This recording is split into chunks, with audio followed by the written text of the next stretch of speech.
Welcome to the Waterboy and Equipment Manager podcast. My name is Saif Basaria. My name is Shaban. And I'm Kaiz. And boys, before we get started, because you hound me every single week, can you tell the listener, Kaiz, where they can find us on now all socials? Yeah, we got some changes going. We're at WBEM Pod on Instagram and Twitter. YouTube, we need a little bit more subscribing going on. Once we pass that mark, I will upgrade the YouTube link to youtube.com/WBEM Pod as well. So again, WBEM WebM Pod on Instagram and on Twitter. And then on YouTube, we are the Waterboy and Equipment Manager podcast. It's a little long, but it's the name that we love. It's the name that brought us this far and hopefully will carry us much further. Now, if you're joining us from the previous episode with Ali Kambijani of The Athletic, we did a lot of Rockets talk. And as you can imagine, it was a lot of fun. It was a lot of fun, genuinely, just to sit and talk hoops about one specific team for well over an hour. I think that's something that the three of us don't get to do while recording very often. Obviously, when we're chilling, that's different. So today, what we've come to do is just that. We are going to preview the entire Western Conference, so all 15 teams. Some we'll talk about more than others. I hope that you are not offended, listener, if we but not go in depth as much of your favorite team. It's simply because they're not fun. Jesus Christ. Hey, look, it's not my fault your GM doesn't know how to build a team or your best player doesn't know how to build a team. That's not my fault. I'm here just to preview what your GM and coach and players have done this year. That's our job here in this podcast. So without further ado, let's get started.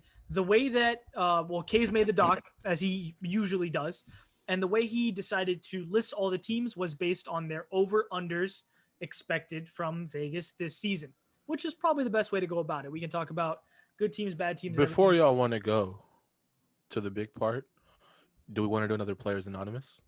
Do you have another? Yeah, if you have another Players Anonymous, let's do another. Always let's have do it. another. Okay. And we're saying another because we're recording this episode right after the Rockets episode. So, it'll be 2 in one night. All right, so. We can do this. This is easy. Yeah. We just Right now, Players Anonymous. Nickname is Chief. That's all you get. That's it? He was drafted 8th overall in 2010 by the Clippers. He is from Atlanta, Georgia. Went to Norcross High School. Louisville. That's all I got. No, that he went to South Gwinnett. Come on, bro. Damn it. What? Now I'm so disappointed. Career stats: 7.5 points a game, 6 rebounds, 1 assist. Still in the league? Maybe. Oh, maybe? Oh, no. He played 18 games last year. Oh, no. So as of his current status, I'm not sure. But he did play in the league last year. Drafted in 2010. So he's not particularly like an old head or anything like that. That's wow. I feel so bad because we should know our hometown guys. And I don't know this. I guarantee you don't know this one. You guarantee we don't know? Yeah. Can you give me the first He went letter to Wake Forest. Give me the first letter on his name. A. Second letter? I would tell you this. He was drafted before Gordon Hayward and Paul George. That's not helpful. Yeah, the second letter is an L. Wait, what's Who's his he drafted by? Oh, the Clippers. The Clippers. What are his initials, Kaiz? I really want to get this before I just give up. AA. Oh, that's shit. trash. I thought I was gonna go Aaron Brooks, but A. It's all Farouk Aminu. Oh my god. oh my god, Al Farouk Aminu. In all fit, first off, he plays for the Orlando Magic. Secondly, He was traded to the Magic. no, I'm saying like currently he's on contract with the Orlando Magic. He is? Okay, he only played 18 games. So. Yeah. Because he was hurt a lot of last year. And yeah, I know who the player is, but yeah, you're right. I would never guessed Al Farouk Aminu. So that's unfortunate. But anyway, thank you for the Players Anonymous. Fuck you for making it really hard for Shaban and I. And moving on. Today we're here to discuss the Western Conference, every single team, all 15. That's what you're here to hear. That's what you're here to hear. Huh. That's a fun one. Try that 3 times fast. But The first team, we're actually going to go in backwards order because I think it's just more fun this way. And that way we get to talk about the Lakers last, which obviously I'm very happy to do.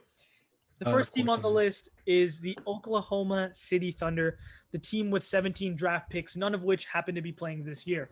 Um, so look, the Oklahoma City Thunder, I'm going to quickly read through the players that they've added, the players they've lost. I will do this for every single team, and then we'll discuss. So they have lost the likes of Chris Paul, Dennis Schroeder, Terrence Ferguson, Abdul Nader, Steve Adams, Danilo Gallinari, Nerlens Noel, Andre Roberson, basically their entire roster.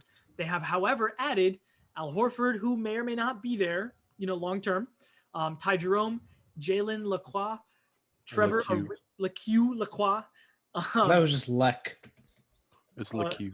Well, that tells you how much Jalen will be playing right now for the Oklahoma City Thunder in our preview. Trevor Ariza, Justin Jackson, George Hill, Darius Miller, and TJ Leaf among 5,000 draft picks as per discussed. Kaiz, what are your thoughts on the Oklahoma City Thunder, honestly? I feel so bad for SGA. Why? He's just gonna suffer through this unless they move him for a first round pick, I mean, which he's not getting. Gonna happen. Yeah, that's not gonna Exactly. That's not happening.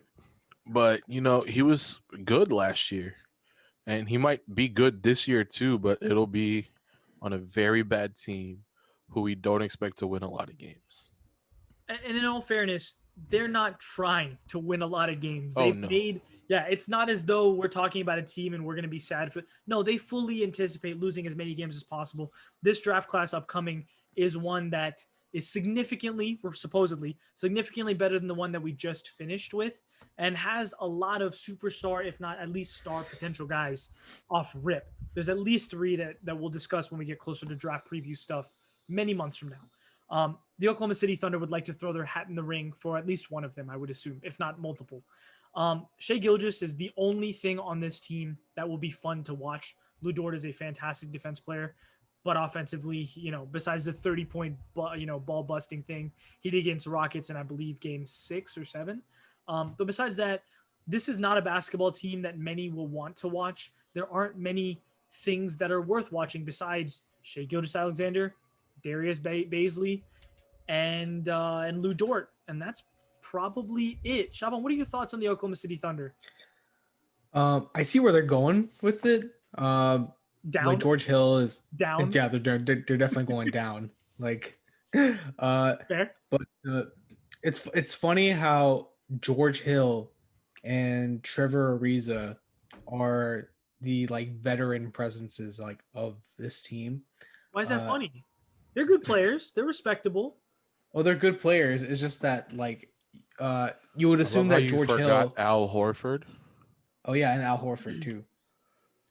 Well, I was really looking at their tenure. George Hill is 12-year man. Trevor Ariza is a 16-year man. I think Al Horford, I think he's 10-year man. 13. I think he was drafted 07 with KD. Remember in that draft? Yeah, that's right. That 07 draft. So, man, yeah, it's not going to be a very good team. I mean, and, look, yeah. Can I ask you, Shaban, because I want your opinion here. I want your opinion every episode. That's why we do a podcast together. George Hill, Trevor Ariza, Al Horford, maybe Al Horford a little less, but at least George Hill and Trevor Ariza, these guys will you think they'll be moved at some point in the season, right? They're valuable to a team that could use them more than Oklahoma City, right? Yeah, it does feel like this is sort of a pit stop for those guys, especially guys who have It'll be Trevor Ariza's 4th pit stop in the right? offseason. In the last 2 weeks. Unfortunate for Trevor Ariza. I think he'll be happy not to be in Oklahoma City. But Shaban, you think they're not long for Oklahoma City here? No. George Hill is a great shooter. He was Milwaukee's best shooter last season. Funny. Which I guess says something about Milwaukee. But he's Middleton also have been their he's best also shooter? pretty good defensive guard as well. I think that he can use this time in OKC to sort of build up his draft stock before the trade deadline. Mm-hmm. And then if OKC finds an enticing offer, which is pretty much just, hey, just give us a bunch of draft picks and we'll make something happen. That was the other thing is A bunch? Yeah, I think 1 second-round draft pick is enough to get George Hill plus salary filler that needs to happen. 1 second-round draft pick is probably enough to get Trevor Ariza plus salary filler to make the money work. But like I promised the listener, we will not discuss bad teams for a long, long time. Oklahoma City is arguably one of the worst, if not the worst team in the league this upcoming season. They did surprise us last year. There will be no surprise from them this year. So we'll move on. The next is the Minnesota Timberwolves. They lost James Johnson, the enforcer, Evan Turner, and Alan Crabb. However, they added Anthony Edwards and Ricky Rubio. And obviously, they brought back Malik Beasley. They've got D'Lo. They've got Cat. They've got a good basketball team, at least a very fun, entertaining, exciting basketball team. And the West is stacked, so it's hard to say that this basketball team is a playoff team. They should be a playoff team, Shaban. They should contend for a playoff spot. The Wolves are trending up. Like I will say that. I think Anthony Edwards will definitely be able to help D'Lo operate off ball a little bit. Does Anthony Edwards start day one over Malik Beasley? Hell yeah. Of course, yeah. You think so? You think it's that easy? It's done? Like he's for sure going to be the starter? Well, I think you have to play him simply because you picked him first. I mean, they paid Malik Beasley 4 years and $60 million. That's not a fair argument that they picked him. Yeah, that was before he cheated on his wife with Larsa Pippen. Oh. Hey, man, they still got to pay him the cash. That's not a part of the contract. Well, you never know. If he does get indicted for that charge he caught earlier, it voids his contract. So I will ask the easy question. Shaban, will this team be a team worth watching on League Pass? For like I guess it depends on like, they'll definitely be fun to watch for the first for the first 10, 15 games. And then we can revisit it and be like, all right, let's did they exceed expectations are the Timberwolves exactly the team that we thought they were? Okay. Kaiz, this year, the NBA playoffs will be obviously the top 8 teams, but teams 9 and 10 will get to play in a play-in game against teams 7 and 8. Will the Minnesota Timberwolves at least be a part of the play-in game, which means they're a 10 seed or higher? I think they'll be in a play-in game. Yeah. Okay. Well, that's better than last year, and I think that the biggest thing with the Timberwolves is their best player, Karl Anthony Towns. So much love, respect, and prayers to him and his family. They've dealt with a very tough 2020. He himself and his family have they've lost his own mother, among what reports are 6 other family members due to COVID. If he doesn't play basketball this year, I understand, man. I really do. Yeah. Forget basketball. This is bigger than that. And so all 3 of us in this podcast send them, the best of wishes and hope for everything, for your mental health to be all right, man. But assuming he does play basketball and he plays like the Cat that we know, that we've become accustomed to, this team will be we should league pass this team, I think, at least. Like Shaban said, at least for the first little bit, and then we'll see where we go from here. Next up, the San Antonio Spurs, the Greg Popovich coached San Antonio Spurs. They didn't do a whole lot this offseason. They lost Bryn Forbes. They lost Marco Bellinelli, who's going actually back to Italy to play for his hometown team, which is, I think, a really cool story for those basketball junkies out there. And they added one player, the draft pick, Devin Vassell. Besides that, the San Antonio Spurs made virtually no moves. They re-signed Tiago Splitter. That's hilarious. I meant Jakob Poeltl, who's basically Tiago Splitter, at least thus far in his career, which is why I mixed the two up. My bad. Tiago Splitter has a ring. That's probably not because of Tiago Splitter. He was actually a key piece of that team. I'm sure he would want you to believe that. Well, we're here to discover what the San Antonio Spurs this year are going to do. Kaiz, what are your thoughts on the San Antonio Spurs? I think because they have Pop, they will be a tough outing every night. They might even sneak into the playoff picture, but it's not a team I'm going to watch. Why? What is it about this team that does not excite or entice you? I don't think it's going to be an entertaining basketball team. I think it's going to be what Pop always is. Sound fundamentals, team defense. You're not going to score enough to beat us, but we'll score a little bit more than you. So then what if this is going to be a sound fundamental team, a team that plays basketball, quote unquote, the right way and plays hard every single night, why aren't they going to make the playoffs? Because I don't think they're good enough to beat enough people with that style of play. Okay. All right. Shaban, what do you think about the San Antonio Spurs? And then after you're done explaining, what has to go right for them to make the playoffs, or at least a play-in game, in your opinion? The Spurs are. Wow, that was I feel a like long sigh. You really don't want to Yeah. talk about the Spurs. the Spurs are. I feel like they're in limbo, right? Like Okay. I feel like they don't really know where exactly they're going. They have a lot of youngsters, a lot of young talent, and especially adding Devin Vassell is he's probably one of the best shooters in the draft. But he's And one of our favorite players in the draft on this podcast, so we definitely like the addition. Absolutely. And San Antonio, they don't run a very like dynamic offense. They don't run like a very like high pace, high energy, up tempo sort of style play. Kind of like what Kay said, it's gonna be just like pretty much sound fundamentals, except the guys playing aren't gonna be as good as like the San Antonio Spurs that we've been accustomed to seeing for the last like 2 decades. So, it's hard to say exactly like where they're gonna be. I don't know if they are. I don't know. I mean, Devin Vassell is a good addition. It's not going to put him over the top. It's not. That's fair. That's fair. He's a rookie, and I don't think we're expecting him to be the missing link here. The Spurs, like you said, are in limbo, and let me highlight quickly for the listener what that limbo really means. This year, their team total in their cap space is 133 million, with a bunch of players on roster. Next season, the difference between next season they'll have $42.5 million on their roster, and 1, 2, 3, 4, 5, 6, 8 players on their roster, considering that's a big difference. They'll be losing the likes of, well, not necessarily losing, but expiring contracts of LaMarcus Aldridge, DeMar DeRozan, Rudy Gay, Patty Mills, even Derek White, who they like a lot, Tyler Zeller, if that means something to you. So look, they're going to be losing basically their 2 quote unquote best players, but you're right. They got a bunch of young guys. DeJounte Murray is exciting. Devin Vassell could be something. Derek White, he's 26, but they like him a lot. Lonnie Walker, Lucas Samnick, Keldon Johnson.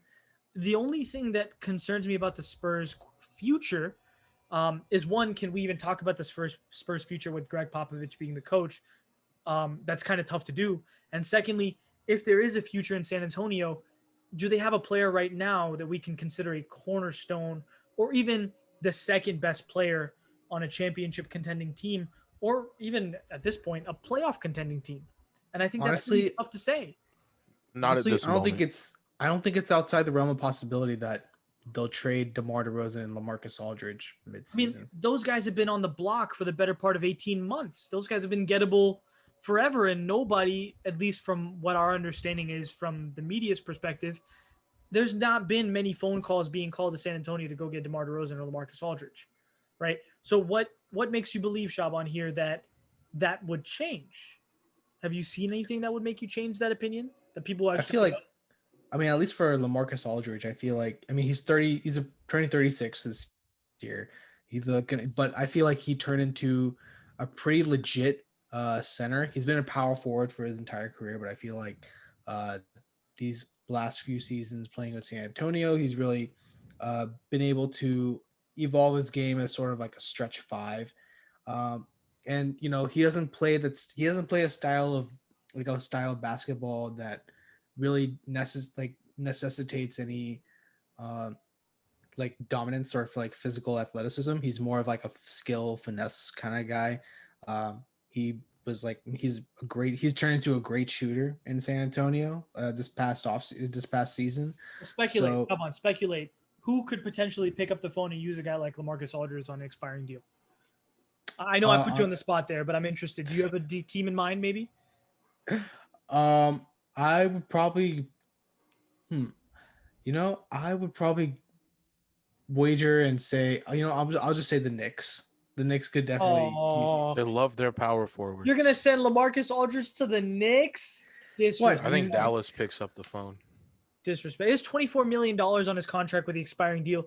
In the NBA today, that's kind of hard to match with not bad, but not necessarily loved players, right? Like, you either have max guys in that 30, 25, 30, 35, whatever. And then you have a bunch of guys in the middling. The 24 million is actually kind of a weird number to get to.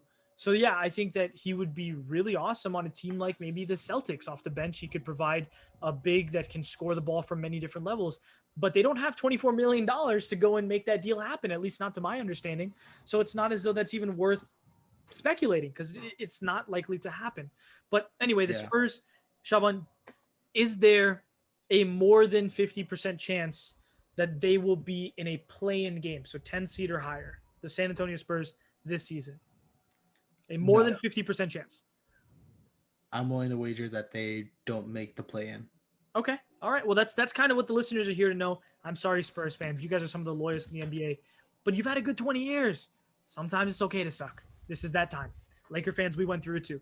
Sacramento Kings are the next team up. This is a team that lost a lot, or at least seemingly a lot.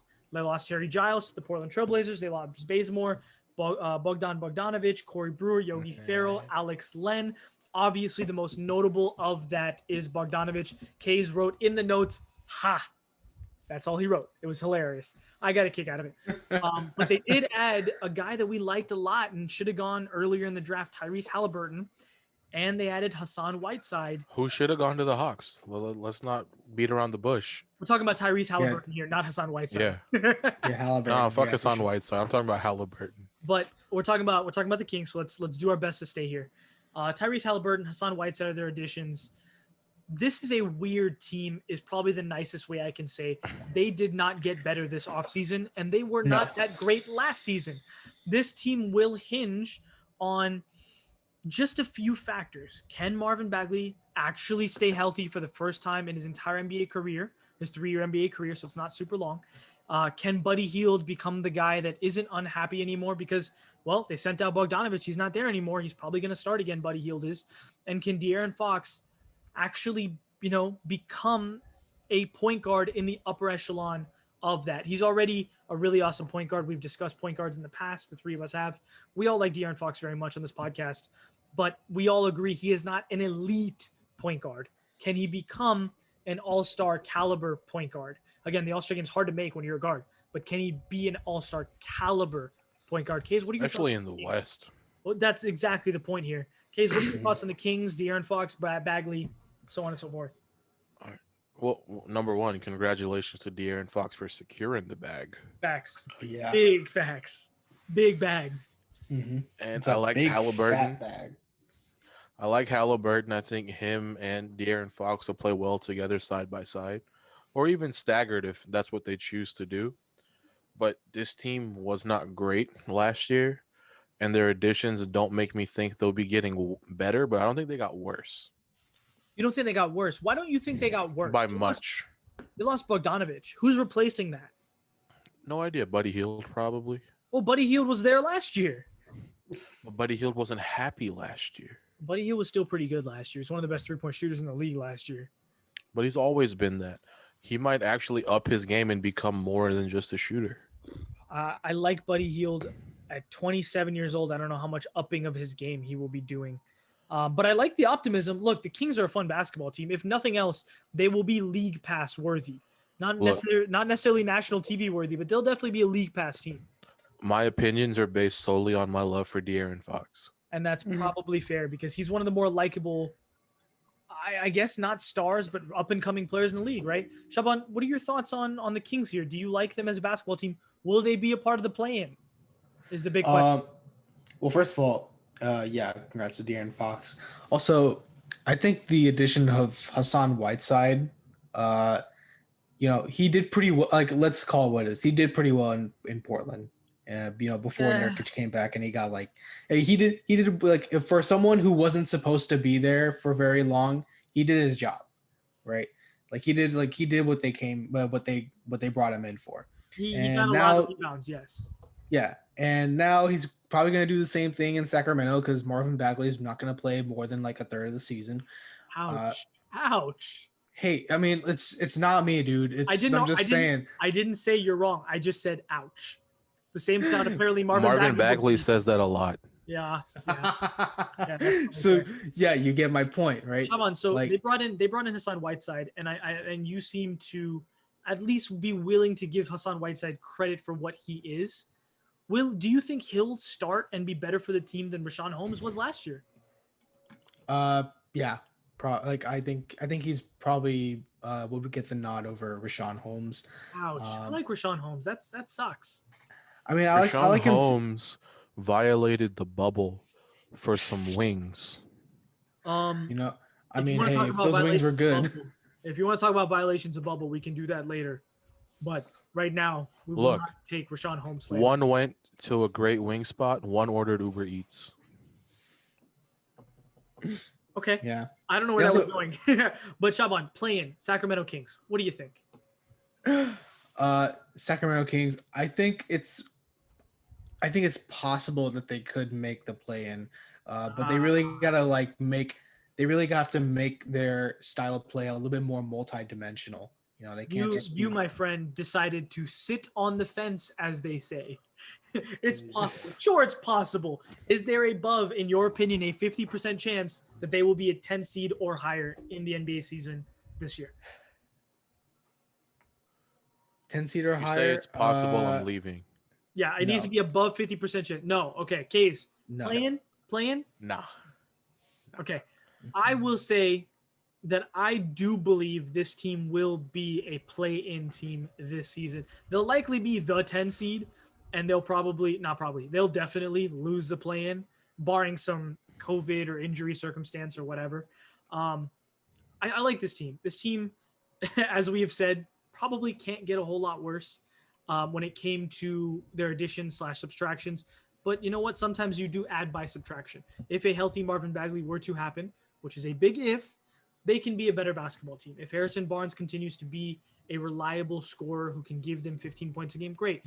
But the big question is, can De'Aaron Fox become that next level point guard in this NBA season? And I don't see why not. I really don't see why not. I think if there's a guy who has the work ethic to do it, it is De'Aaron Fox. And so for that reason, I think they'll be a 10 seed at least in this NBA season. Also at most, they'll be the 10 seed. That's probably right about where they'll finish. The next team is the Memphis Grizzlies, who lost Josh Jackson and Anthony Tolliver. They added Mario Hezonja. So not a big offseason for them, but most notably, Jaren Jackson Jr. will not start the season for this team. And I don't know about you guys, but I haven't seen any concrete report on when he'll be back. They have said the first month. They've said the first 6 weeks. They've said the first 3 weeks. So it's somewhere in that range, but there's nothing necessarily concrete about his timeline just yet. Shaban, what are your thoughts on the Memphis Grizzlies going into this season? What do you want to see from them? And particularly, I guess, Ja Morant, right?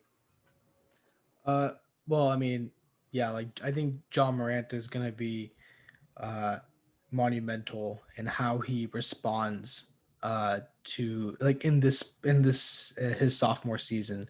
Jaren Jackson Jr. was a huge loss in the bubble this past late last season. And I was thinking that maybe they could make some noise, depending on how Jaren Jackson is feeling, but it looks like, like you said, it doesn't look like he's going to be coming back to the team anytime soon. I do hope that he does come back and they're able to make a push. In the meantime, Brandon Clark is legit, and I do think that he can definitely pick up the slack, fill in the void. Jonas Valanciunas is no slouch either. So I think that Memphis can definitely make a push. Kaiz, is this team league pass worthy in your opinion? Hell to the fuck yeah. Just Ja Morant alone is worth the price of admission. Yeah. He almost ended Kevin Love's career on a whim. He was bored. Granted, that's not very hard to do. Really high. Kevin Love wants to end his own career right now in Cleveland. He's trying. Poor guy. Poor guy. But the Memphis Grizzlies, what do you think? Do you think that they have a chance at the play-in this year? A legitimate above 50% shot at a 10 seed or higher is what we're talking here. Mm-hmm. Agreed. Yes. Yes, I think so too. I think this team is going to be, at absolute minimum, very fun to watch. Ja Morant is the price of admission. He's worth it, every penny. And yeah, once Jaren Jackson comes back, this will be a good basketball team. If Jaren Jackson is healthy in himself, look, those two guys, Ja Morant and Jaren Jackson, in the bubble, were incredible. And I still maintain that if they were healthy, they would have maintained their 8 seed and Portland would have to beat them twice instead of the other way around. Now, that could have gone either way and anything could have happened. But the Memphis Grizzlies looked really good with their 2 young superstars, well, budding stars. All right, look, I looked into it. Jaren Jackson is expected to come back mid to late January. Okay, so he'll miss about a month-ish is where we're sitting, which is kind of which is kind of the timeline I gave anyway, the listener. So it's not off by much, if at all. The next team is the Houston Rockets. I know they're low on this list. Call Vegas, not me. I didn't set the over-unders. None of us on this podcast did. Houston Rockets, they're an interesting team. Obviously, if you came from the Ali Khan Bijani podcast that dropped right before this one did, you'll have heard a lot about the Rockets and their game plan and a lot of what's going on in Houston. It is very confusing in the sense of we really don't know what this team will look like December 22nd when the season starts, or in March, or in April, or, this team could be very, very different from the way it begins, or maybe it won't. Maybe it would be better. They lost Robert Covington, who's now in Portland, Russell Westbrook, DeMar Carroll, Jeff Green, Austin Rivers, Luke Richard Bahamute, and in return Richard and Bahamute. Okay, say it right. Sorry. And you gotta have the flow. In return, they added John Wall, Kenyon Martin Jr. I don't know why you put him on this list, Kaiz, but all right. I think you just like Kenyon Martin. Okay. Added Christian I love Wood. Kenyon Martin. Yeah, added Christian Wood as well as Boogie DeMarcus Cousins. So, in all fairness, they didn't have the best offseason in the NBA, but I don't think many people are arguing that. However, with Russell Westbrook wanting to leave, adding Christian Wood and Boogie Cousins as well as John Wall, this could be a fun basketball team. Not could be. This will be a fun basketball team. At minimum, they will be fun night in and night out and very competitive. This is a team that hopefully James Harden will be a part of and involved with to a degree that he has been in his career thus far. If they don't have James Harden, that is a very, very, very different story for this basketball team. I think that you agree with this. I threw it to you at the worst possible time. My apologies. Yeah, I mean, I wanted a sip of water. Sorry. Without James Harden, this could be catastrophic. That's fair. Yeah. But we're gonna act as if James Harden is there because right now he is. He's in Houston. Oh, it's gonna be amazing to watch. Mm-hmm. Yeah. Do we feel minus the free throws? but it'll be fun to watch. I'm a huge John Wall fan. I love Boogie, and it could be interesting. Yeah. Do you feel? Is this team if Harden is there and John Wall is 75-80% of the John Wall we remember and can shoot better? Because Ali Khan did say he's been working on his shot. He said John Wall himself, Stephen Silas, all agree his shot is definitely better than the John Wall we remember from 2+ years ago. Is this team a playoff lock in the West, Shaban? I'm saying I lock. think I like a playoff lock. I think their floor is probably like a 7 seed. Really? I think that's as low as they go. So James Harden is just genuinely that good. Any team with James Harden is got to be a playoff team, and then we'll worry about the pieces. I mean, yeah. You gotta lock that shit in. Nice. For those of you who don't know why they're laughing, check out our YouTube. I have props. Yes, Kaiz uses props a lot. But so look, I have to agree with you. Any team with James Harden is going to make the playoffs. They're going to be, in a normal season of 82 games, a 50-win team or a 45-win team. This is not a normal season of 72 games, so maybe there'll be a 41 or 43-win team or something like that. This is going to be a good basketball team. Whether you like the way James Harden plays or not, you have to admit he's one of the best players in basketball. He is greatness, and he will carry this team. And like Kay said, I'm excited to see what John Wall does. This is one of the harder teams to project simply because there are so many unknowns. We don't know if James Harden will be there the entire season. We don't know what John Wall will look like. We don't know what Boogie Cousins looks like. It's been about 2 years since he played any version of consistent basketball. We don't know what Stephen Silas will do as a head coach in the NBA. Well, because this is his first time being a head coach in the NBA. So this is one of the more intriguing teams. Shaban, league pass worthy? League pass worthy. Duh, sure. Right? Anything with James Harden's league pass worthy. Easy peasy. Let's move on. New Orleans Pelicans, who somehow are ranked high. They have 14 nationally televised games in the first half of this NBA season. First half, boys. Not the entire season, but first half, they have 14. The only teams above them are the Lakers and the Bucks are tied with them for 14, I believe. And that's it. That's literally it. There is no team in the NBA, except for the Lakers, that have more nationally televised games than them. Zion apparently is the truth. I'm not saying I don't believe. Obviously, I believe. But damn, that's a lot. They lost. They ranked Zion as the 19th best player in the NBA. Yeah, we saw that on ESPN. That was an interesting article, and I just want to know who was a part of that and, where we came from. Anyway, they lost the likes of Drew Holiday. They lost Jahlil Okafor, Kaiz's favorite player in the NBA. They lost Derek Favors. Yeah, he's my Admiral Schofield. Yeah, man. Hey, Admiral Schofield might have a higher ceiling at this point in time, so fuck off. They lost Derek Favors. He's in Utah now. They lost Etuan Moore. They added Kira Lewis Jr. They added Eric Bledsoe. They added Steven Adams and Willie Hernan Gomez. Shaban, is this team overrated? I mean, but like, where are they rated right now? I guess that's the question. Right now, they are rated as a top 8-9 team in the Western Conference. Well, like they did lose Drew Holiday, and who with Lonzo Ball made one of the best defensive backcourts in the NBA. And I mean, credit to Eric Bledsoe, he was all NBA, like all defensive team last year. But and also Steven Adams is a pretty nice, is a good center. Like, by the way, sorry, before you continue, I forgot to add, they did hire a new coach. Stan Van Gundy is the new coach of this basketball team. So talk about Stan as well when you get a chance. Yeah. So I mean, Stan Van Gundy is sort of takes that role as a like mentor teacher.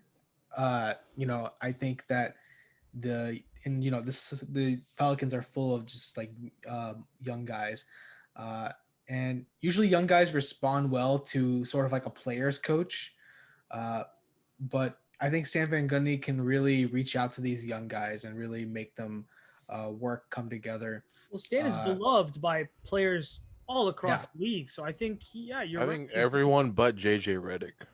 Right. Yeah, JJ Redick's just like, oh my god, I gotta deal with this. No, he doesn't hate Stan Van Gundy, but as of late, stories about his training camps have come out, and it's all cardio.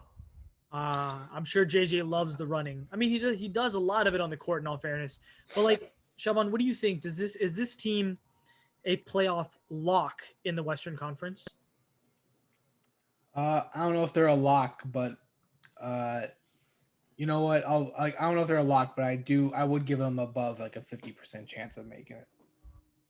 Into the play, we're talking. Yeah, like I gave them above 50% chance like last season.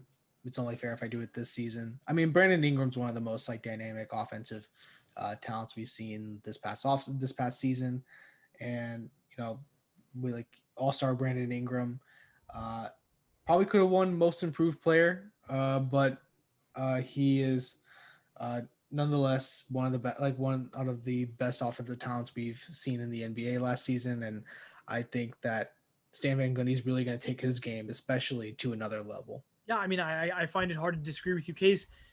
What needs to go right for this team? What do you want to see from this team to make them be a playoff team this season? You need Lonzo to wake the fuck up. That's one factor. What else you got? Is there anything else? Zion has to be who they want Zion to be. Healthy would be nice. Yeah, and he's exciting to watch, but Blake Griffin's also exciting to watch for 20 games. Ouch. Blake Griffin was an MVP candidate not that long ago. Until he got hurt.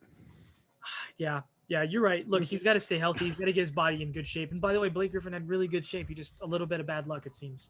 I don't think that's Blake Griffin was probably a bad example. I don't think that's the fairest comp is where I was going with that. We'll go Ed Curry. Ouch. Kaiz, is this team a playoff lock? What do you think? They're a play-in lock. They're a play-in lock. I like that. I agree with you. They are a play-in lock. The only thing stopping them from being a playoff team is the health of Zion, the inconsistency of Lonzo Ball. And by the way, is Eric Bledsoe really that much worse than Drew Holiday? Is he 3 first-round picks worse than Drew Holiday? You know what I'm saying? Like, we agreed many episodes ago that was a lot to pay for Drew Holiday. Drew Holiday is a very good basketball player. That's a lot to pay for him. Is he 3 picks worse than Drew Holiday? Probably not. I think he'll be a good fit for this team. They're not losing a lot within those two guys and what they do for their team, I think, right? Shaban, you highlighted on the defensive capability of Eric Bledsoe. The problem with Eric Bledsoe was his postseason Houdini act. And Drew Holiday will hopefully not do that, is I guess what the Milwaukee Bucks are hoping for. And they're willing to give 3 first-round picks to make sure that he does not do that, seemingly. The other interesting thing, and I think that this was the most puzzling move, getting Steven Adams and extending him.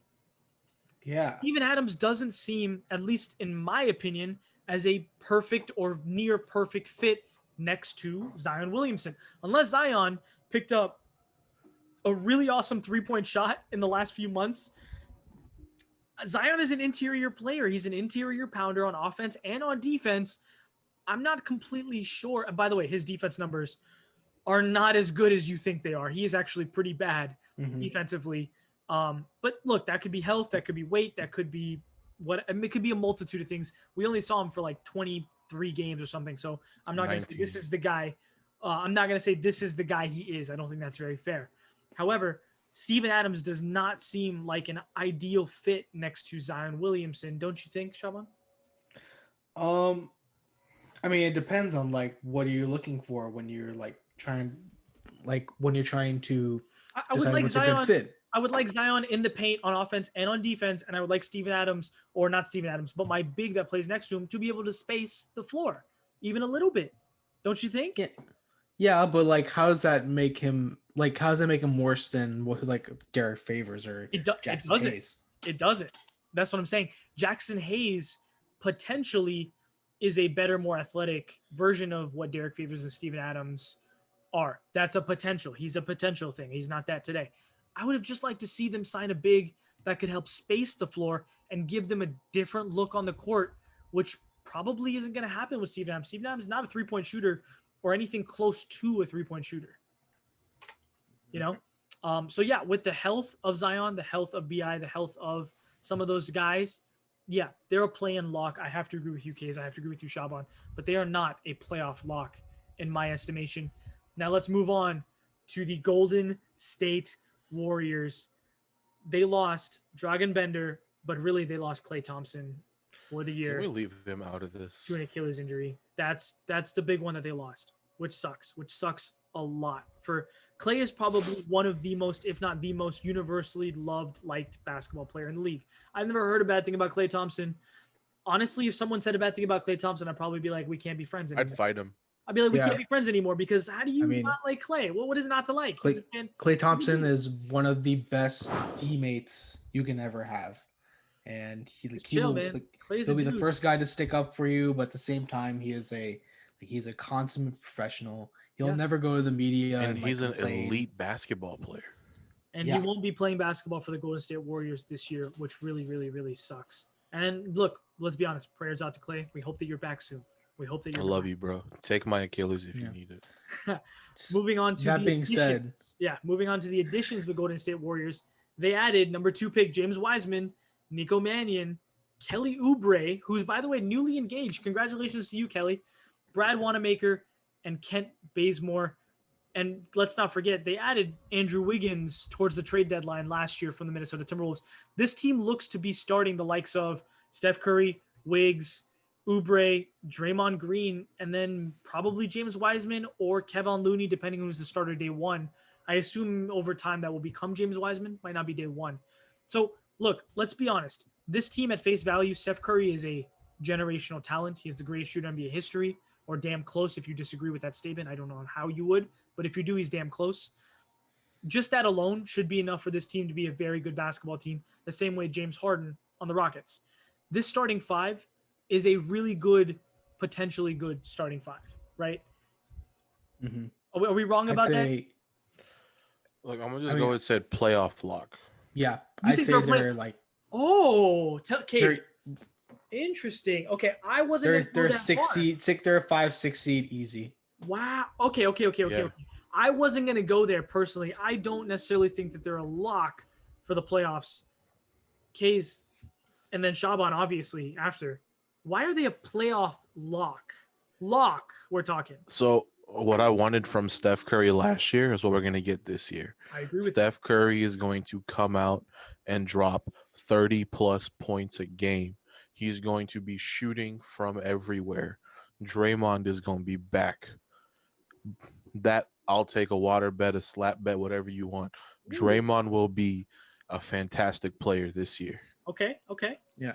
Wiseman will be a great addition. Kelly Oubre, once healthy, will be fucking fantastic. You didn't mention Andrew Wiggins. I'm not going to.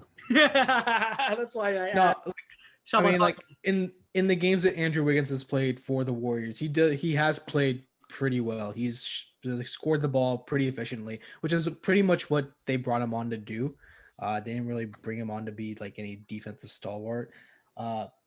You know, I think their biggest challenge will be defense because their lapses on and their like bench depth on defense still remain. But I do think that Steph Curry is definitely going to be like he's going to be the unfair, just the kind of unfair player that we've seen out of him. So Shaban, just before we move on from the Warriors, they are, correct me if I'm wrong, from what I'm understanding, they're a playoff lock because Steph Curry makes them a playoff lock. Is that what we're saying here? He's genuinely if James Harden makes a team a playoff lock, then you cannot say the same thing about Steph Curry. I guess I'm gonna be a little bit harsher. This team is awesome 1 to 5. Not even awesome. They're good / awesome from 1 to 5 ish. After that, it becomes very difficult. This is not a playoff lock in my estimation. I think they're a playoff team, but a lock is very difficult for me to say with as much certainty as the both of you have. But look, Steph Curry missed out a lot of last season. Maybe that's why I'm sleeping. I could be asleep. I hope I'm asleep. I want to see a 35 point per game Steph Curry for the entire fucking season. I want to see it. So hopefully I'm wrong and you guys are right. That's what we want to see. Let's move on to the Phoenix Suns, one of the more exciting teams in the offseason. They have lost Kelly Oubre after the poor guy modeled all their brand new, the Valley jerseys. They did him a little dirty there. Ricky Rubio, Jalen LaCroix, Aaron Baines, and Frank the Tank Kaminsky. They, however, added Chris Paul. They added Abdul Nader. They added Jay Crowder, Etuan Moore, Dario Saric re-signed on a pretty good deal, I'd say. And Jalen Smith they drafted. This is a good basketball team, boys. But this is not the basketball team that ESPN seemingly will want you to believe. They are not a top 2, top 3, top 4 seed in the West. No. They are not that. And it seems like from everything I've read online, and maybe it's just for clicks, maybe that's what it is. Maybe the writers don't believe it to be true. These guys are a really good basketball team. And they should, by the way, be on way more national televised games. They're absolutely a league pass team, and they will be fun to watch. They're not a top 4 team in the Western Conference, right, Kaiz? No. Why? I don't think. Well, the West is loaded. Yeah, there's too many good teams. And truly, listener, it's that simple. It's not because Phoenix isn't good enough. It's because the West is damn good. You want to know the funny thing? Yes. The next 5 teams we talk about, barring a blow up from Houston, are probably the top 5. Probably. Shaban, what about this team? Do you like what they did this offseason? Obviously, Chris Paul. But what does he bring to the team? What do you hope that he does that Ricky Rubio may not have done so well? Or Kelly Oubre or whatever? Well, I mean, Ricky Rubio is a really great playmaker. But the thing is about him is that, like shot creating playmakers are a real hot commodity, and there's no player that encapsulates more than Chris Paul. Mm-hmm. Chris Paul is a point god, No question about it.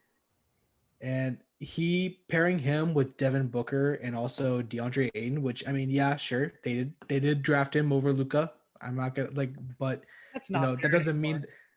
Yeah, but that doesn't mean that DeAndre Ayton is a bad basketball player. DeAndre Ayton is still probably one of the best centers in the NBA. You know, he probably would have been like a top 10 center in the NBA in our lists if he didn't get suspended earlier on the season.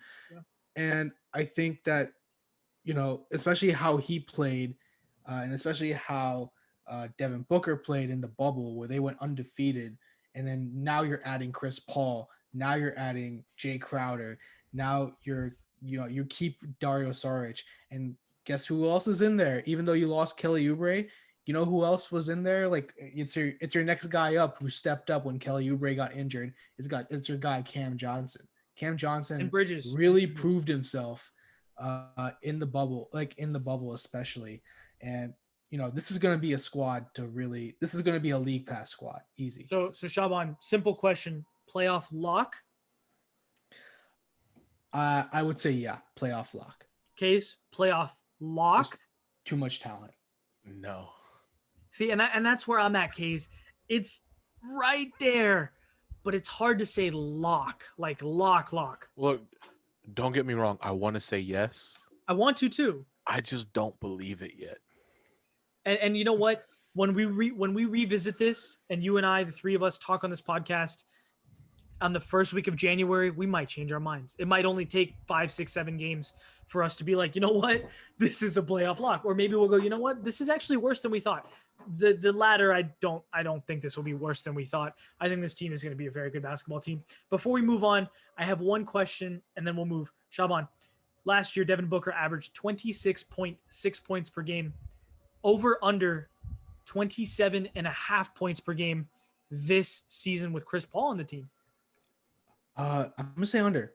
I think not because he's gonna get worse at shooting. I think that just because, like, you know, he was the guy, he was the offense like last season, but now you have Chris Paul who can like dispel some of that. He can create you have some shot creating coming from him, and yeah, you'll have like a lot of opportunities coming from, you know, that Chris Paul Devin Booker connection, but at the same time, you know, I don't think he's going to be scoring as much just because he's going to be shooting less, and that might be the better thing for him, really. Kaiz, 27.5 points, Devin Booker? Under. Okay. Well, I will water bet the both of you. I say he's going over 27.5. He's going to have a lot of better looks at the rim this year. And I think he's just going to be a better scorer overall. Even if it's a couple less shots here and there. I think he's going over. He'll be 20. They might have 3 guys that average over 20 points a game. No, I don't think DeAndre Ayton will have over 20 points a game. I mean, not saying that he's not capable. I just don't think he will. I don't think Chris Paul will have over 20. Chris Paul is going to be in that 16-ish range, I think. So maybe Ayton will be the 20 guy, but I don't think Chris Paul is going over 20. I'd probably say Ayton would be like 19.5 and 13. 19.5 or 12, 13. That would be a very, very good season. And it's not impossible. It's absolutely within the realm of possibility. Let's move on to the Utah Jazz. They paid Donovan Mitchell the max. They obviously have added Derek Favors to back up Rudy Gobert, and Udoka Azubuike they have added to their team. They lost Emmanuel Mudiay, and that's it. But remember, they also brought back Jordan Clarkson, who was really, really good for them. Mike Conley looked better towards the end of the season in the bubble, and Bojan Bogdanovic is hopefully healthy and ready to go, who was a 20-point per game scorer for them last year. This is not the team that we remember from the bubble. This is I would say, a better basketball team than what we saw in the bubble. And they were pretty damn good in the bubble. I think this is a better team. They're, in my estimation, assuming health, which, you know, with COVID and all that stuff, it's hard to say, but assuming health, this is a playoff lock, probably top 5 seed in the Western Conference. Kaiz, where you sit on this? Agreed. Like you said, Donovan Mitchell proved his worth in the bubble, and he's getting better every year, so there's no reason to doubt him. Mm-hmm. Fuck Rudy Gobert, but he's a good player. And yeah, it's a great team. Boyan's a big re-add to the team. Yeah. And then keeping Clarkson and Conley, hopefully they do better than last year. I think that they will, again, assuming health. Shaban, what are your thoughts on the Utah Jazz? What Donovan Mitchell did in like forget the bubble, for what he did in the playoffs against the Denver Nuggets, 2 50-point games in that series, 36 points a game for that series. I think that he has blossomed into one of the most, probably into like a legit scoring like juggernaut, and he can really do it all. It feels like, and add to the fact that he's only like 6'1", which is nuts. which is And like on top of that, I mean, it's kind of like if it ain't broke, don't fix it, right? Sure. And I mean, you know if the only thing you did was add Derek Favors to provide some depth for Rudy Gobert and Royce O'Neal, then you know what? Fine, that's great. Yeah. Playoff lock. It gives them a different look, that's for sure. With Derek Favors instead of Gobert, they can kind of switch it up on teams. Donovan Mitchell They averaged. can definitely play a lot smaller, a lot faster. Yeah, definitely. So Donovan Mitchell averaged 24 points per game last season. We did not really discuss, and again, this is tough because the league is so many good basketball players this year and have for quite some time. There's a lot of star power in the league. Will Donovan Mitchell average more than 24 points per game, Kaiz? And will we be discussing if he was snubbed from the All-Star game this coming year? Yes. Well, there won't technically be an All-Star game, but you get what I'm Absolutely. going. He's taking another step up, was what we're saying. Yeah. Yeah. Are we I thinking? wouldn't be surprised if he eclipses 30. No, you think he's going that? Whoa. Come on, Shaban, that's a hot take. Wait for the hot takes episode. That's heavy, man. Like 26, 27, fine. 30 is big. There are literally two guys did it last year, and that's it. 3.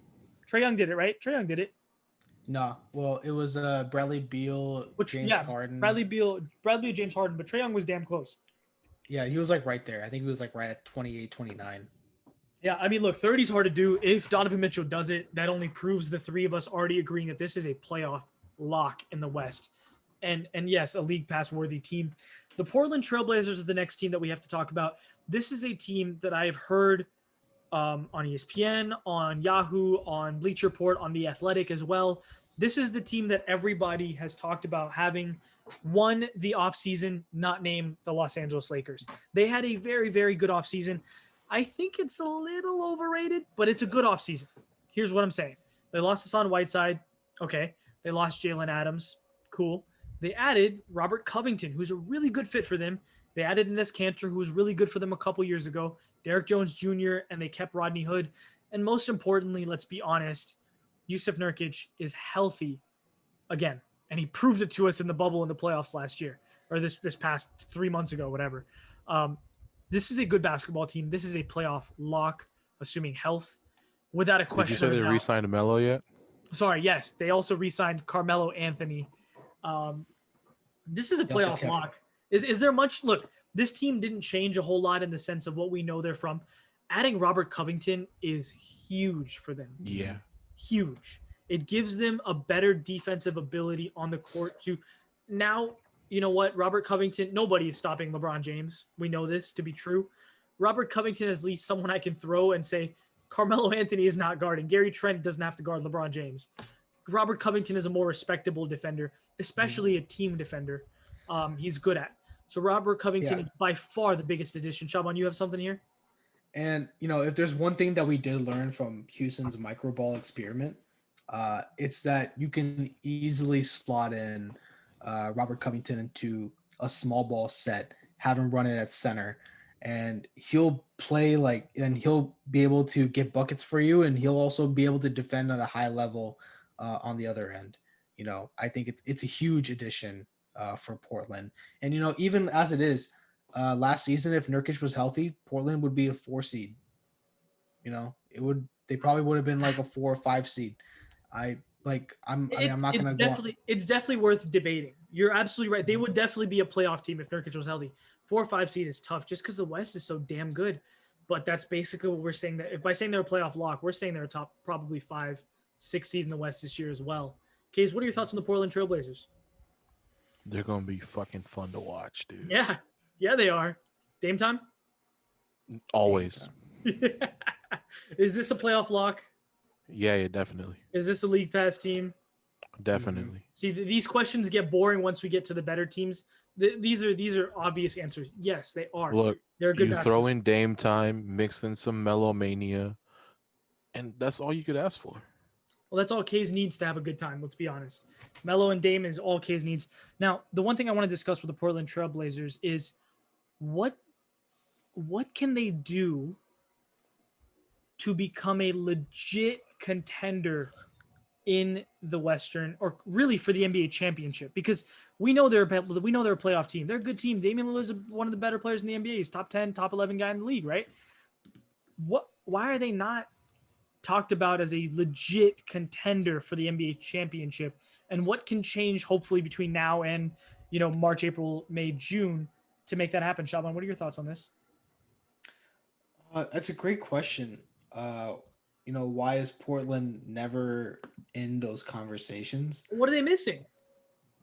It's hard to describe like what they're missing exactly. I guess you can say that they're missing some toughness. They're missing someone who can really, bring the team together and really dig deep and have that sort of aggressiveness. Sort of like, that guy's Damian fucking Lillard. What are you talking about? Well, I mean, Damian Lillard can't be the only guy, right? So you want to rob into this Batman is what you're asking, and CJ McCollum isn't that ? I mean, like CJ McCollum will come in and he'll do his job, and he'll come get buckets, and he'll score. And honestly, I'm hoping that Robert Covington is that guy that really brings this area of just sort of like toughness and grit that comes with being a championship contender. I think that's a lot to ask for Robert Covington. I like him a lot, but maybe we're overselling Robert Covington at this point. I mean, look, He was a good team defender in Houston, but one-on-one, he's still above average, but I wouldn't say elite. Kaiz, what is this team missing? Why are they not a legit contender in the NBA Finals here right now? Lack of size, dude. Really? Even with Nurkic? Even with Nurkic, your two best scorers are what? 6 foot, 6'1". McCollum might not even be 6 foot. Well, McCollum's listed at 6'3". I don't necessarily believe that, but he's listed at 6'3". Bullshit. Yeah, I just looked it up because I knew you were going to bring it up.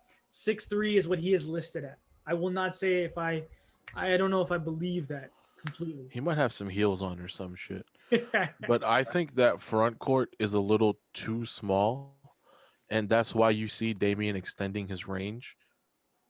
Because there are times where if a team is too big and he's getting gassed towards the end of the game, he's not attacking the rim. And we saw it last year, like towards the end of games when it was Dame time, it was never, oh, I'm getting to the rim, finishing and one. It's I'm shooting from 30 plus feet out. That's fair. I think that this is one of those teams that will put up 130 points and maybe give up 131. This is going to be one of those teams defensively. But Nurkic and Robert Covington absolutely helped them. Am I missing something? Who is their starting small forward going into the season? I can't seem to think of who that might be. I genuinely don't know. Carmelo Anthony? No, or Rodney Hood. They already said it. Rodney Hood? I mean, it probably would be Rodney Hood. Off an Achilles, Rodney Hood? Yeah, that's the thing, right? So, like, are you really gonna play a guy that just came off an Achilles tear, as starting lineup right off the bat? I mean, maybe they could. I mean, look, they definitely like him enough to bring him back, but as the starting, I went on ESPN, and I won't say this is super duper accurate, but they have Derrick Jones Jr. as the starting small forward of this team. If Derrick Jones Jr. is the starting small forward on this team, I would like to let you know Derrick Jones Jr. did not play very much in the NBA Finals. That tells you what you need to know about. Yeah, he's fine. He's a good, sure, whatever, rotation guy. I don't like that he's the starting small forward on this basketball team. There I think is an above 50% chance that this team will try to make a move prior to the deadline to do something. I'm not saying a star is coming in, but to do something to add something more convincing on their team that isn't already Dame, CJ, Robert Covington, and Yusuf Nurkic. Is that fair? Derrick Jones is a 3 and D with no 3, and frankly, not a lot of D. That's mean, Shaban. That is mean spirited, and you know it. Let's move on, because I know we're going to run a little long, so I'd rather move on to some of the teams we're going to talk about a lot. Let's be honest. Our resident Dallas Mavericks fan, Nabil, is not here today. Shaban is the other Dallas Mavericks fan. He will do the majority of the talking on the Dallas Mavericks. But before I hand it off to him, they lost Seth Curry, DeLon Wright, Justin Jackson, MKG, and Courtney Lee. And now they're cutting JJ Barea, apparently. Not the biggest loss ever, let's be honest. They added, however, Willie Cauley-Stein, which is really a re-sign who didn't play all too much last year for a myriad of reasons. James Johnson, Josh Richardson, which I think is big, Tyrell Terry, Tyler Bay, Josh Green. The biggest question mark for the Dallas Mavericks is not anything except for Kristaps Porzingis.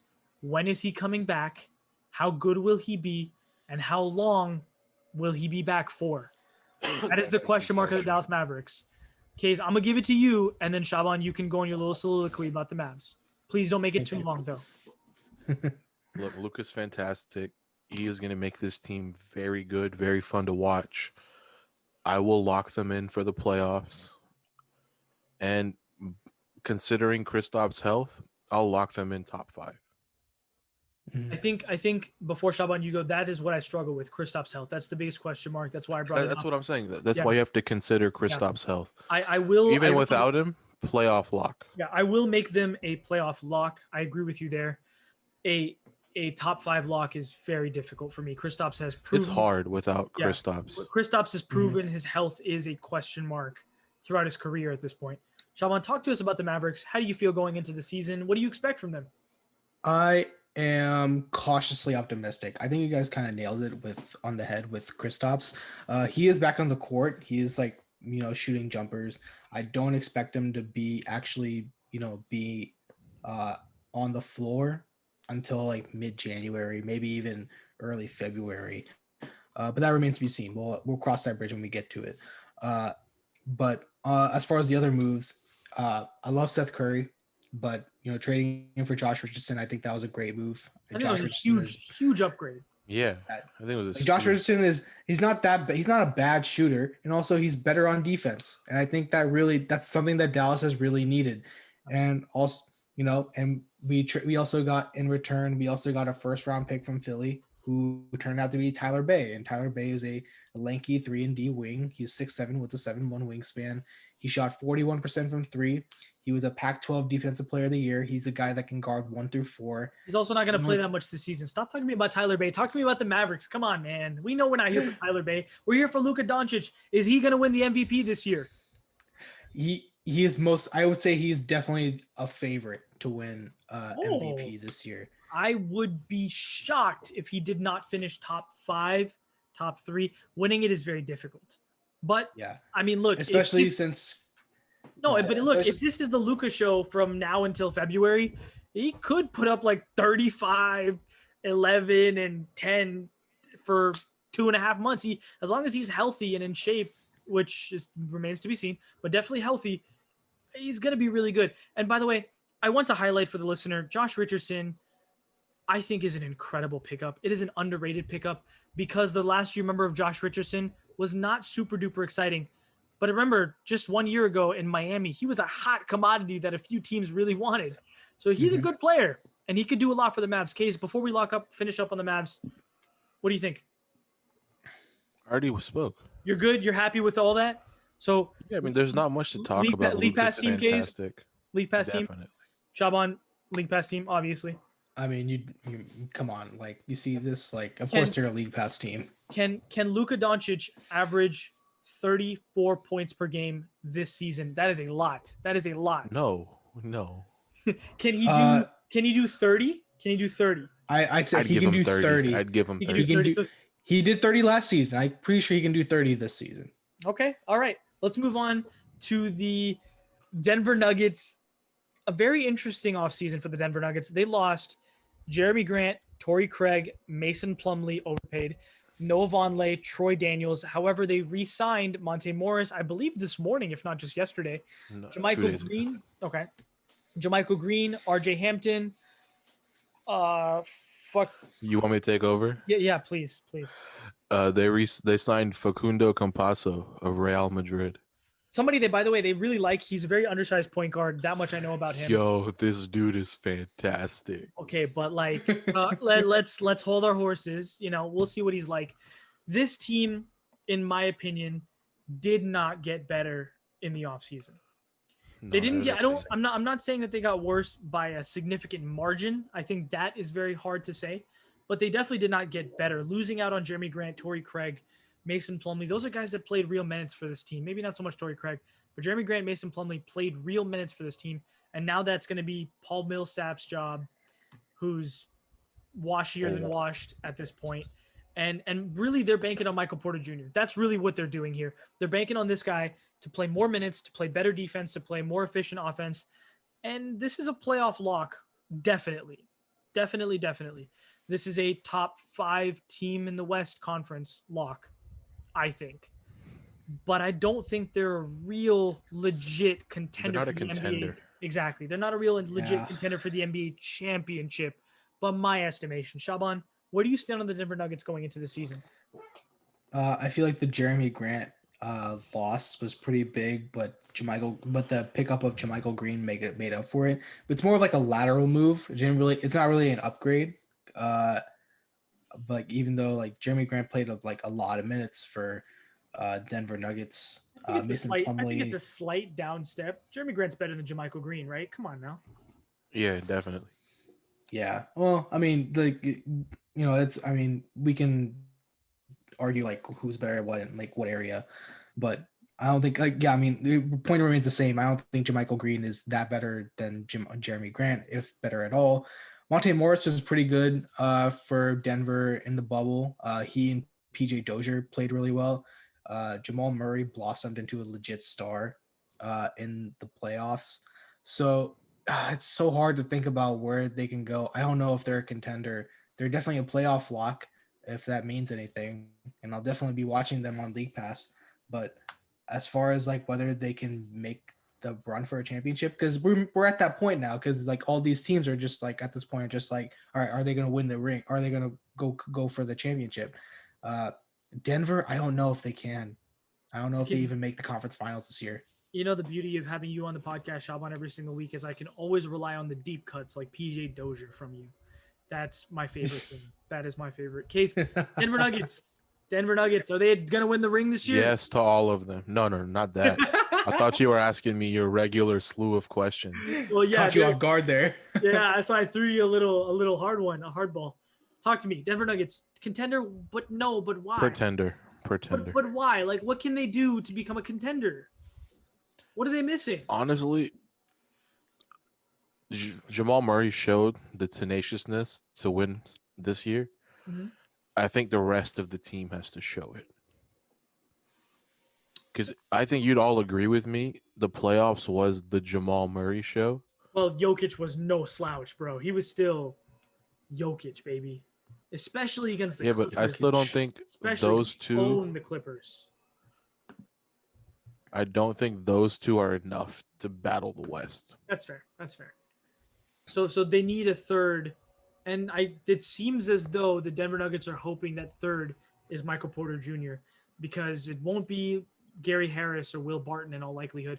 I just hope that Gary Harris can have a better shooting season. He's been on the down slump for a couple years now, and it's very difficult to keep him as a starter. But it's hard to say who's going to start over him. Let's move on to the LA Clippers. Sorry, that was Freudian slip, boys. My bad. No, but look, the LA Clippers, they lost Landry Shamet, Montrezl Harrell, JaMychal Green. They added Luke Kennard. They also lost. No, that's right. They added Luke Kennard, Nick Batum, Reggie Jackson. They kept Marcus Morris got a bag, and Serge Ibaka. So it's hard to say this team got worse or better. It's kind of a to be determined. When we first talked about their offseason 2 weeks ago, I said, and all three of us did say on this podcast, that they definitely got worse.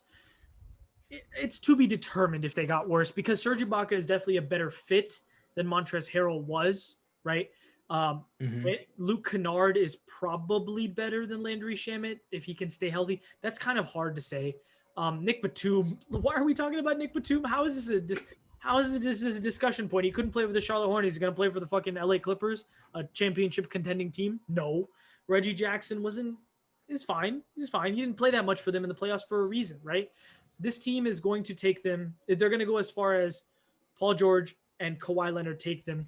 And honestly, the question isn't about their talent. It seems to be based on what The Athletic is reporting most recently about their ability to be a leadership and setting examples for their team. That seems to be the biggest question. Chemistry is the question and the only deterrent for the LA Clippers to not win the championship this year. Otherwise, they have every quality necessary to be a legit contender and championship winner in the NBA this season. Do you disagree with that, Shaban? I feel like the only reason we are currently talking about the Clippers in this stature is just because they still do have an overwhelming amount of talent, even though the losses of Montrezl Harrell and JaMychal Green and Landry Shamet were big. And Luke Kennard's kind of a big question mark too. I think Serge Ibaka is a pretty good fit. He and Kawhi have a lot of history. They won a championship together. They did. And by the way, new coach, Ty Lue. That I forgot to mention. Ty Lue's the new coach. New coach, yeah. And talent-wise, the Clippers are still the biggest threat to the Lakers for the championship, for the Western Conference. And and it didn't they didn't improve, but I mean they didn't it's not like they got a lot worse, and they're still they still are, if they're not the favorite to win the West, then they're right there. That's fair. Kaiz, thoughts on the Clippers without being super duper mean about it, please? They'll be a good team, but fuck the Clippers. That's fair. Look, this is, as Shaban has said, this is the closest thing to the Lakers in the West as it's going to get. And they're pretty damn close. The only downside for the Clippers is that the Lakers, this next team we're going to talk about, had hell of an offseason. Arguably the best offseason in the NBA. They lost the likes of Danny Green, JaVale McGee, Rajon Rondo, Dwight Howard, J.R. Smith, and Dion Waiters. However, they added Alfonso McKinney and Jordan Bell. Psych. They added Dennis Schroeder, Wesley Matthews, Marc Gasol, and Montrezl Harrell. I would argue that everything they lost, they actually improved and got better as a team. I think they are going to be a better team this year than they were last year. And that's pretty scary a thought to have, considering their weaknesses last year. They won't be weaknesses this year. It seems like they've addressed those concerns, and the only thing that's going to stop them is themselves. And that's even hard to say at this point. This team is head and shoulders the favorite to win the NBA championship. I don't think I'm breaking new ice or ground saying that. Shaban, you're the only resident not Laker fan here. Not saying you're a Laker hater by any means, but you're definitely not a huge fan. So talk to me about the Lakers offseason and what you expect from them this season. That's what we're here to do. Oh, sorry. I was looking at championship banner number 18. I appreciate you, sir. I appreciate that. It's funny because last season, everyone was saying, "Oh, the Lakers are in trouble. They didn't get anything done at the trade deadline last season. They were really banking on Darren Collison coming out of retirement because he's like a shot creating playmaker that LA has really wanted." And guess what? They got it. They got Dennis Schroeder. So congrats to you guys. You just won. Definitely better. We didn't have to pull him out of retirement. So that was nice. Wesley Matthews is a great addition. I should know. Marc Gasol is probably a great chemistry guy. And I guess that you guys know the rumors that Pau Gasol might be coming back. Come home. Just to win another. Come home, Uncle Pau. We miss you. Come home, Uncle Pau. The big headline here is Montrezl Harrell coming from the Clippers to the Lakers, and a fellow clutch client, Montrezl Harrell. And what? That really what are you implying? What are you implying? That had nothing to do with it. I am not implying whether or not any tampering that definitely happened did or did not happen. It definitely did not. There you go. Not happen. It definitely did not happen. But look, Shaban, you said it, man. The beauty of adding guys like Dennis Schroeder and Montrezl Harrell, and to a degree Marc Gasol and Wesley Matthews, means that LeBron James and Anthony Davis don't have to play as much in the regular season. They don't have to try as hard in the regular season. they can get their body. Look, they finished playing basketball like 2.5 months ago, not that long ago. So for them to get some time to get their bodies right and rest and be ready for a championship run is of the utmost importance. And having the guy who finished number 1 and number 2 of Sixth Man of the Year last year definitely helps make that happen. It allows them to not have such a burden on their shoulders. Kaiz, LA Lakers, how you feel? I feel great. Damn straight. You know, I don't have much to say. Y'all said a lot. I'm just waiting for number 18. You know, man. the one Only thing matter of time. the one thing I will say, and I know that none of us are doing it on purpose, but we will say basketball, the Clippers proved to us last year, don't take that shit for granted. The basketball gods, they work. They do what they want. They work swiftly and quickly. And so, the Lakers still got to play basketball to win games and to win, hopefully, number 18. But as we've talked about through this entire episode, the West is stacked. And the only teams that are definite playoff locks are the Lakers, Clippers, Nuggets, Mavs, Blazers, and Jazz. That's what 6 seeds I just named you there. 7, 8, 9, 10. All those 7, 8, 9, 10. Those 4 seeds are up for grabs, and there are probably 8 teams or 7 teams that definitely plan to try to grab those 4 seats. It's going to be a fun basketball season. Let's just hope for a healthy one as well. Boys, anything before we get out of here? Nothing constructive, no. That's fair. Listener, thank you for listening. Remember, preseason starts this Friday. By the time you're listening to this episode, we'll have already started the preseason. But hopefully you enjoy the preseason. Yes, we will, because we're dropping on Saturday. Thank you for listening, listener. For me and the boys on the podcast, we'll see you next week for Eastern Conference. See ya. Peace. Bye.